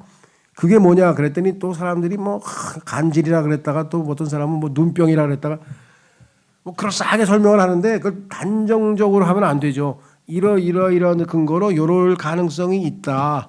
왜? 사도 바울이 성경을 쓰는데 눈이 나빠가지고 이게 받아쓰기 했잖아요. 받아쓰기. 그러니까 자기가 하나님 말씀을 받아가지고 말로 하면은 사람들이 다 받아 적었잖아요. 그래서 자기가 나중에 확인하고 사인만 해가지고 이제 내가 누구랑 같이 썼다 이렇게 얘기하는 경우가 종종 있으니까 눈이 나빠서 지금 그런 거 아니냐. 그것도 조금 설득력이 있죠. 예. 근데 뭐 또 하여간 여러 가지 이유로 해서 성경에 안 나오는 얘기는 그냥 모른다로 그냥 하는 게 제일 좋은데 그걸 끝까지 알아야 돼. 알아서 어떻게 하겠다는 거예요. 사도 바울이 어떤 질병을 앓았는지 그렇게 궁금해요? 그건 이상하게. 호기심이 이상한 걸 찾는 것 같아. 자, 마지막으로. 자, 요거 중요합니다. 사도행전 13장 45절에서 47절까지 말씀은 어떤 의미가 있느냐. 자, 보세요. 45절, 44절부터 그리고 다음 안식일에 거의 도시 전체가 하나님의 말씀을 들으려고 함께 나왔더라. 하나님 말씀이 그냥 본격적으로 선포되니까 하나님께서 역사하셔가지고 그냥 그 회당에 다니는 모든 유대인들이 다 하나님 말씀 들으려고 그냥 엄청나게 이제 사람들이 모였어요. 그러나 유대인들이 그 무리들을 보자 그들은 시기로 가득 차서 여기 문제네 또. 유대인들은 가만히 있어봐. 엊그제까지 우리가 유대교가 유럽에서는 최고로 유명한 종교였는데 뭐 갑자기 기독교가 나와가지고 우리 유대교보다 더 인기가 좋아? 이게 뭐야 이거 갑자기 왜 그래? 이해가 되세요? 시기심. 그래가지고 어떻게 했어요? 시기로 가득 차서 바울에 의하여 언급된 그런 것들을 대적하여 반박하고 신성모독을 하며 말하였더라. 그냥 바울을 끝까지 복음 못 전하게 막 그다음에 거기다 대고 반박을 하고 막 들이대고 막 방해했어요. 그때 바울과 바나바가 담대해져 이같이 말하였더라. 성령 충만하니까 담대해졌죠? 뭐라 그랬어요? 하나님의 말씀이 먼저 너희에게 전해져야 하는 일이 필요했으나 로마서 1장에도 나오죠. 헬라인에게 먼저, 그리스 사람들에게 먼저요. 그 다음에 유대인에게 먼저요. 그 다음에 그리스 사람이라고 성경에 나오죠. 그렇죠? 그건 하나님께서 유대인들이 우선권이 있는 거는 당연한 거 아니에요. 예수님께서 유대인 출신이고 예루살렘에서 또 복음이 전파됐으니까 순서가 예루살렘에서 유대로, 유대에서 사마리아로, 사마리아에서 땅끝까지 가니까 어딜 가든지 유대인들에게 복음이 1차적으로 선포되고 그 유대인들이 거부하면은 또 다른 사람들에게 선포되는 거니까 하나님이 정하신 법칙이어서 필요했으나 그래서 여태까지 유대인들에게 너희들에게 복음을 전해줬는데 보라 너희가 그것을 너희에게서 내버리고 끝까지 복음을 거부하고 스스로 영원한 생명에 합당하지 아니하다고 판단하므로 우리가 이방인들에게로 돌이키노라. 자, 사도행전 7장에서 첫 번째 여기 보세요. 첫 번째 전환점 즉 이런 겁니다. 보세요. 사도행전이라고 하는 책은 사복음서에서 그 다음에 이제 로마서로 들어가는데 로마서는 이제 신약 교회의 교리서잖아요. 그러면 유대인들을 다루다가 하나님께서 이제 교회를 다루게 되는데 곧 예를 들면 다리야. 왜 바다에 보면은 뭐 영종교인가 뭐 하여간 긴 다리 있잖아요. 한강 대교도 있고 다리가 있잖아요. 그러면 두 군데를 연결시키는 거잖아요. 그러니까 강북하고 강남을 연결시키는 다리가 있잖아요. 근데 이 다리 역할을 하는 게 사도행전이에요. 그러니까 유대교에서 기독교로 넘어가는 다리, 모세에서 예수 그리스도로 넘어가는 다리, 그렇죠? 예. 구약에서 신약으로 넘어가는 다리, 그 다리 역할을 교량 역할을 하는 거예요. 근데 교량이 튼튼하기 때문에 아무 문제 없어요. 그런데 아무리 그래도 그렇지 교량 위에다 집 짓는 사람은 없지. 그러니까 교리를 사도행전에다가 세우면 큰일 나는 거예요. 이건 잘못 하는 거죠. 그래서 사도행전을 보면 7장에서 하나님께서 마지막으로 유대인에게 기회를 줘서 스데반에게 설교를 했는데 회개하지 않고 스데반을 순교시켜 버렸잖아요. 죽였잖아요. 그래서 그때부터 이제 이디오피아 내시가 이제 복음을 듣고 변화되기 시작하고 이방인의 사도인 사도 바울이 변화돼서 하나님께서 일꾼으로 만드시고 그다음에 11장에서 안티오크에서 세계 선교가 출발되고 그랬는데 가는 곳마다 그래도 1차적으로 유대인에게 먼저 복음을 전했더니 이 사람들이 끝까지 거부를 하고 그다음에 이방인들에게 전하는 것도 방해를 놓는 거예요. 그래서 뭐라 그랬어요? 이방인들에게로 돌이키겠다. 너희들은 이제 복음 안 전해.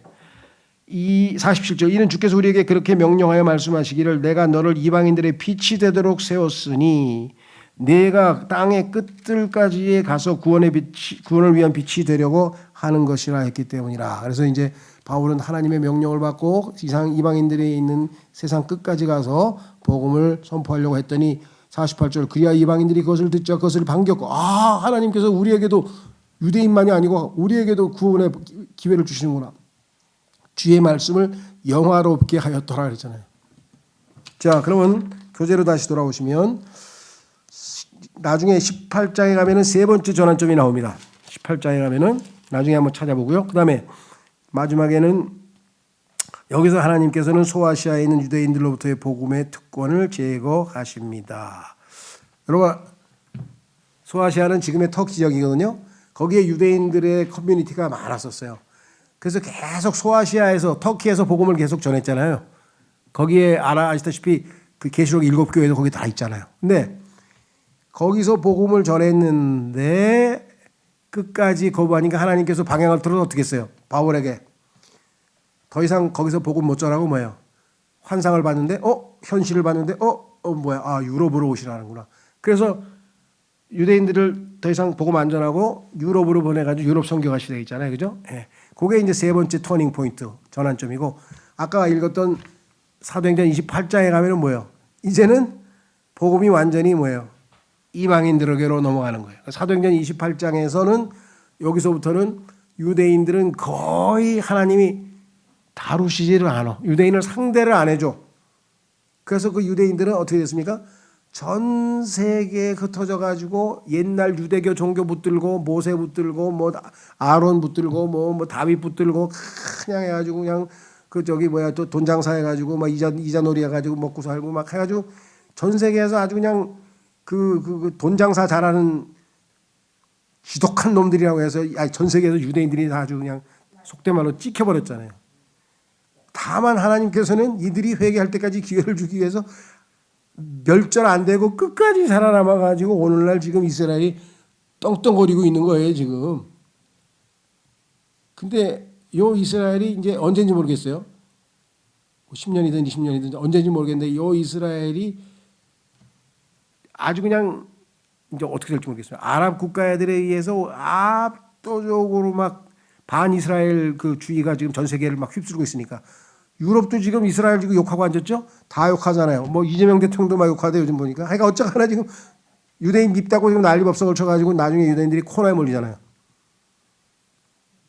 근데 하나님께서는 이렇게까지 코너에 몰릴 때 완전히 끝장내는 게 아니라 다시 기회를 주셔요. 그게 누구예요?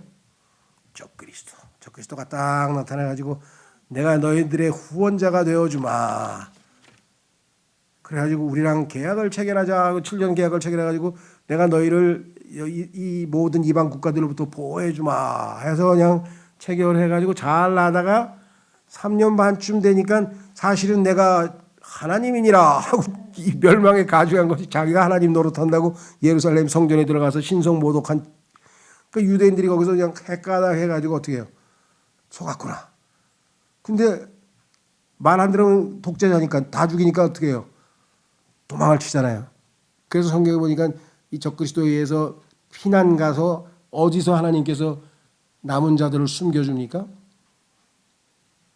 그게 바로 그 유명한 페트라, 셀라 페트라라고 하는 지금 저 밑에 그 바위 도시에다가 하나님께서 숨겨주고 하늘에서 만나 내려서 3년 반 동안을 먹여 살려가지고 기적처럼 저기 만나 먹듯이 만나 이스라엘 백성들이 만나 먹듯이 그거는 39년이나 먹였는데 여기는 3년 반 동안 먹여가지고 그때 드디어 마지막 순간에 어떻게 돼요? 호세아서 6장에 보면 우리 여호와께로 돌아가자. 주님께로 돌아가자. 우리를 치셨으나 우리를 싸매실 것이요. 우리가 돌아가자. 회개하자. 말하는데 스가랴에서 보니까 하나님께서 그들에게 기도와 간구의 영을 부어주셨더니 이스라엘이 집집마다 가정마다 다 회개 기도하고 앉았는 거야. 그냥 막 지파마다 나눠가지고 그냥 여기서도 회개 기도 저기서도 회개 기도. 하나님께서 그걸 듣고 이제 드디어 예수 그리스도께서 이들을 구출하기 위해서 오셔서 민족 전체를 구출하실 것이다. 이것이 로마서 11장의 구출자 예수님의 이름이잖아요. 그리고 딱 구출하신 다음에 어떻게 해요? 이 땅에 있는 이방 민족들 유엔의 가입 국가가 260개다. 260개 국가 대통령, 총리, 뭐 왕들 다 모여라. 다 모였어. 너희들 누가 이스라엘 도와줬냐? 그랬더니 거기 이제 누군지 모르겠어요. 아마 중동 국가 몇 개 있는 것 같은데 성경에 정확하게는 잘 모르지만 이스라엘 도와준 국가 그랬더니 한 10개밖에 안 돼. 너희는 양, 이스라엘 괴롭힌 놈들, 너희는 염소 다 불모래 지옥에 던져지고 양으로 분류된 국가를 하나님의 백성들인 교회의 성도들에게 한 도시 두 도시 다스리도록 왕노를 시켜주신다 그랬잖아요. 그렇죠. 그러니까 지금 전 세계 260개 국가 중에서 이스라엘을 그나마 도울 수 있는 나라가 어떤 나라인지는 우리가 추정할 수는 있어요. 성경에서 이제 성경을 착 파고하다 보면. 근데 그것도 성경에 정확하게 안 나와 있는데 막 우리가 마치 사실인 것처럼 만들면 좀 곤란하죠. 그렇죠? 그래서 하여간 뭐 러시아 전쟁에서부터도 해가지고 여러 가지 책이 나오는데 참고용이지 그게 확정적으로 그걸 또 믿어버리면 또 이상한 또 잘못하면 종말론자 되기 때문에 그건 안 되고요. 주님이 언제 오실지는 모른다고 분명히 주님께서 성경에서 말씀하셨기 때문에 이제 다만 이제 그 성경에 보니까 교리적으로 봤을 때 예수님이 오시는 그 기간이 그 시기가 아마 아가서에 나오는 오순절 기간에 예수님께서 떠나자 하고 이제 불러오는 장면을 통해서 아마 예수님이 재림한다면 언제인지 모르지만 휴거가 일어난다면 언제인지 모르지만 오순절 기간일 것이다. 이것도 추정할 수 있어요. 성경적으로 근거 있는 거는 추정을 하지만 단정적으로 우리가 이렇게 얘기를 해서 예를 들면 우리는 예수님 오시면 휴거될 때 당연히 피를 쏟고 가겠죠. 피를 쏟고 갈지 올라갈 때 피가 원래부터 물로 변해서 죄 있는 피는 다 왜냐하면 살과 피는 하나님께서 하나님의 왕국을 상속받지 못하기 때문에 원래 아담이 태어날 때 창조될 때는 피가 없었는데 예수님을 성과하게 지식에 먹는 바람에 이제 우리의 붉은 피가 생겼고 뭐 이런 것들은 자 근거가 많지만 추정에 해당하는 거니까 이거를 사실처럼 성경적 교리나 사실처럼 얘기하면 이제 이성호 목사처럼 되는 거야. 다 피를 쏟고 간다. 가능성은 있지만 그게 사실은 아니잖아요. 그리고 성광학의 나무도 이게 선악과는 포도나무고 생명나무는 올리브나무다. 성경 쭉 뒤져보니까 근거 맞을 것 같아. 그렇죠. 그 가죽옷을 만들었는데 그 가죽옷이 누구 것일까? 아마도 어린 양일 텐데 그건 성경 전체를 처음부터 끝까지 들어봐도 어린 양 이외에 다른 대안이 없어. 그러니까 거의 사실처럼 받아들이지만 그것도 성경에 써 있는 건 아니에요. 그렇죠. 다만 성경에서 어린 양을 쭉 보니까 창세기 3장서부터 계시록에 나올 때까지 일관성 있게 어린 양이 나오기 때문에 오늘 어린 양이신 분은 예수 그리스도 이렇게 우리가 받아들이는 거는 뭐 여기에 이의를 제기하는 사람은 거의 없으니까. 그렇죠. 계시록에 나왔는데 그 두 사람이 누구예요? 두 증인이 누구예요? 그래가지고 그거 가지고 또 막 성경에 보니까 이건 분명히 모세하고 엘리야야 그랬더니 에녹은요 그랬더니 에녹은 아니야 막 이래가지고 각자의 의견을 개진해서 그렇게 믿으시군요. 예 알겠습니다. 뭐 이러면 되지.